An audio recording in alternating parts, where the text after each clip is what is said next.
नमस्ते दोस्तों, कैसे हैं आप लोग। मैं रुमकी आज भी हाजिर हो गई हूँ एक रियल हॉरर इंसिडेंट को लेके। ये सब इंसिडेंट आप लोगों ने ही भेजा है, तो शुरू करती हूँ। लेकिन शुरू करने से पहले मैं हमेशा से जो कहती हूँ कि हम लोग यानी रात का एफएम हॉरर स्टेशन किसी भी अंधविश्वास को बढ़ावा देने के लिए बनाया नहीं गया। आप लोग ये सिर्फ एंटरटेनमेंट पर्पस के लिए ही बनाया गया है। और हिंदी मेरी उतनी अच्छी नहीं है क्योंकि मैं बंगाली हूँ, लेकिन फिर भी कोशिश करती हूँ ताकि आप लोगों को अच्छी तरीके से समझा सकूँ। भूल चूक होने से माफ़ी चाहूँगी आप लोगों से, लेकिन इन फ्यूचर और भी बेहतर करने की कोशिश करूँगी। तो चलिए शुरू करती हूँ। आज का जो ये इंसिडेंट है ना, ये भेजा था अंकिता चंदा ने। ये वेस्ट बंगाल की बिष्णुपुर बांकुरा से थी। तो ये जो इंसिडेंट है ना, ये आज से 2 साल पहले की इंसिडेंट है। और ये अंकिता जिन्होंने मुझे ये घटनाएं भेजी है, उनकी मामा जी से रिलेटेड है। तो पहले वो मामा जी ना एक भाड़े के मकान में रहते थे। तो उनका पहले एक बड़ा बेटा था, लेकिन जब सेकंड चाइल्ड हुआ था ना, उसके 1 महीने के अंदर जो मकान मालिक थे ना, उन्होंने बोला था कि आप लोग 1 महीने के अंदर अंदर मेरा ये जो मकान है इसे छोड़ दीजिए। रीज़न पता नहीं था, अचानक से जैसे क्या बोलूँ, सर पे आसमान टूट पड़ा कि इतनी जल्दी मकान कैसे मिलेगा, उसके ऊपर इतना छोटा सा तो बच्चा है। तो जैसे तैसे वो लोग मकान ढूंढने लगे। तो एक मकान मिला भी और देख के उनको बहुत पसंद आया। इतना ही बड़ा मकान था कि सामने आंगन थी, बहुत बड़े बड़े पेड़ पौधे थे, फूलों का बगीचा भी था और मकान भी अच्छा ही था। और सबसे जो अच्छी बात थी, उसका जो भाड़ा था ना, रेंट बहुत ही कम था। तो पहले तो वो लोग घर देखने गए, मकान देखने गए कि भाई पहले तो देख लिया जाए कहाँ है, कैसा है, उसके बाद ही ना सब कुछ फाइनलाइज होगा। तो जब घर देखने गए थे ना, उनको देखने से ही वो मकान बहुत पसंद आ गया। जैसा जैसा चाहिए था, क्योंकि उन लोगों का 2 संतान थी। तो खेलने के लिए बहुत बड़ा आंगन था। तो जगह बहुत थी, तो बहुत अच्छा था उन लोगों के लिए, और इसीलिए उन लोगों को पसंद भी आ गया। तो उनकी जो मामी जी की मम्मी है ना, वो उनके साथ ही रहती थी, क्योंकि उनकी काफ़ी एज हो गई थी और मामी जी के पापा का भी देहांत हो गया था। तो वो अकेली थी, इसीलिए वो अपनी बेटी के ससुराल में ही, मीन्स बेटी के साथ ही रहती थी। तो पहले मैं घर का जो मकान था ना, उसका थोड़ा डिस्क्रिप्शन दे देती हूँ, तो आप लोगों को समझने में आसानी होगी। ये जो घर था ना, ये 2 मंजिला था। नीचे जो रूम थे, वहाँ पे उन लोगों ने किराए में मकान लिया था, और ऊपर वाला सारा बंद था, सारे में ताला लॉक किया हुआ था, कोई नहीं रहता था। तो मकान मालिक ने बोला आप नीचे का जो रूम है वो यूज़ कर सकते हो, वही सिर्फ नीचे वाला पोर्शन ही मैं किराए पे दूंगा, ऊपर वाला हमेशा लॉक रहता है और लॉक ही रहेगा। कारण किसी ने भी नहीं पूछा था, क्योंकि तब तो उन लोगों का बहुत जल्दी थी, क्योंकि जो पिछले वाले मकान मालिक ने बोला था कि 1 महीने के अंदर अंदर आप घर छोड़ दो। तो उतना पूछताछ उन्होंने नहीं किया।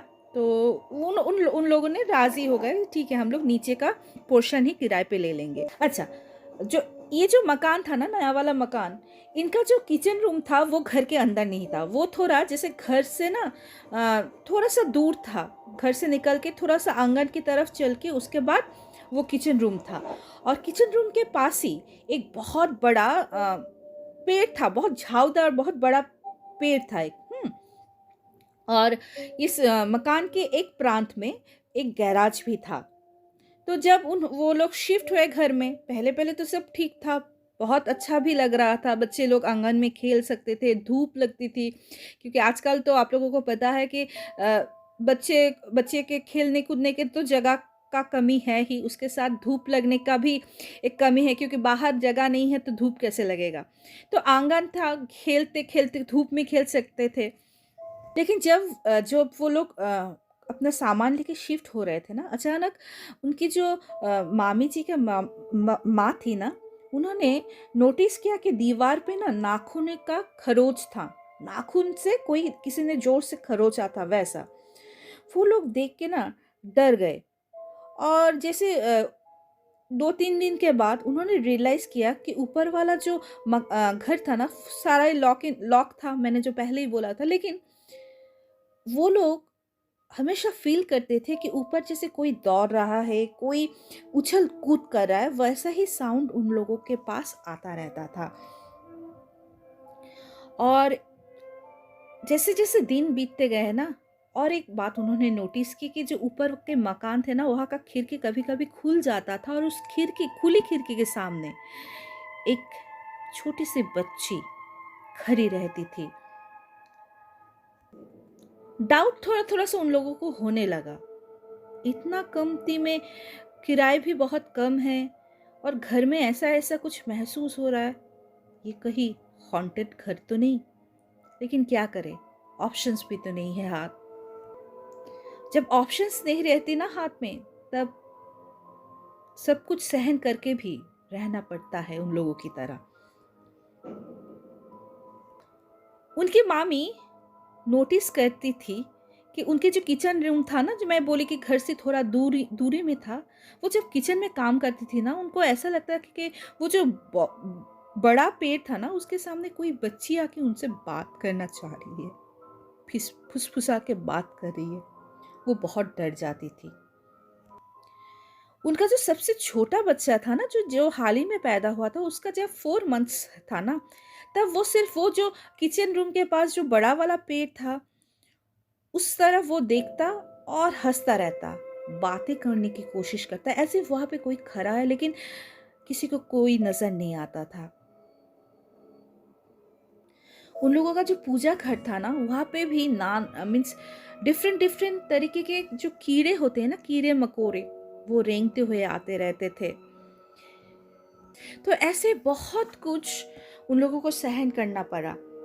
तब मामा जी को एक दिन मामी जी खुल के बोले कि सुनो, 2 छोटे-छोटे बच्चे हैं और इस घर में आने के बाद जैसा हम लोगों के साथ हो रहा है वो ठीक नहीं है। आप दूसरा मकान ढूँढो।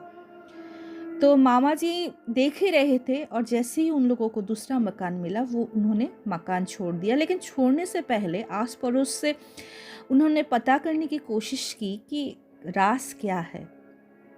तो आस-पड़ोस वाले ने बोले कि यहाँ का जो मकान मालिक है ना, उनका एक छोटा-सा बच्ची थी, जो एक एक्सीडेंट में उसका डेथ हो गया था एंड उसके बाद मकान मालिक ने ये घर छोड़ दिया क्योंकि वो इस घर में रह नहीं पा रहे थे।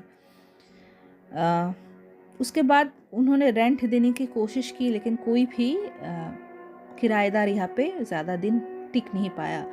वो बच्ची किसी को कुछ करती नहीं थी, लेकिन फिर भी अगर आपको पता है जिसे आप देख रहे हो वो इस दुनिया का ही नहीं है, डर तो लगता है कि नहीं? तो ये था आज का रियल इंसिडेंट। कैसा लगा दोस्तों? एक रिक्वेस्ट करूँगी, सबके साथ शेयर कीजिए, सब्सक्राइब कीजिए। और ये जो घटना है, मेरा एक और दूसरा चैनल है कथागल्प भूतरे एट द स्टेशन, वहाँ से मैंने लिया है। तो आप लोग भी अपना जो इंसिडेंट है, रियल इंसिडेंट मेरे साथ शेयर करना चाहे तो कर ही सकते हैं। 8011006740 यहाँ पे भेज सकते हैं। हिंदी लिख के भी भेज सकते हैं क्योंकि हिंदी पढ़नी आती है, और आप लोग वॉइस रिकॉर्डिंग करके भी भेज सकते हो। तो आज का एपिसोड मैं यहाँ पे ही समाप्त करती हूँ। बहुत जल्द फिर से मुलाकात होगी। Till then bye bye, see you soon, नमस्ते।